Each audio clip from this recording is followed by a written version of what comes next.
So ngayon ay magluluto tayo ng paksiw na bangus. So una ay handa natin lahat ng ingredients like bangus, bawang, sibuyas at luya, magic sarap at vinegar.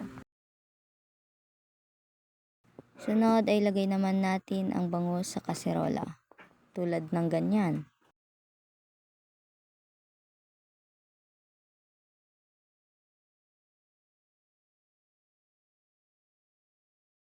So after nating mailagay yung bangus ay ilagay naman natin yung bawang, sibuyas at luya.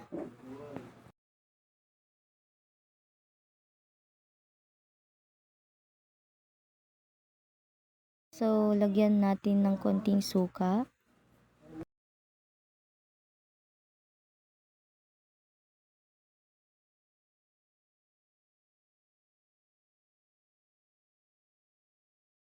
Then magic sarap pampalasa.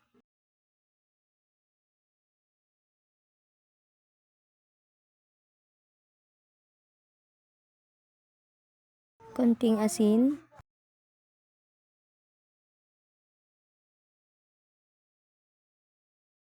At tubig. After nun ay takpan na natin. Then, open na natin yung kalan. Tapos hintayin na lang natin siyang kumulo. So, after 10 or 15 minutes, kapag ganyan na yung consistency, ay pwede na siyang hanguin.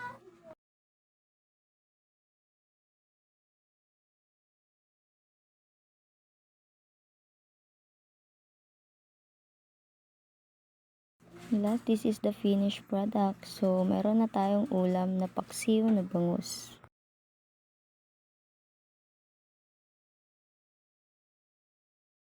Thanks for watching.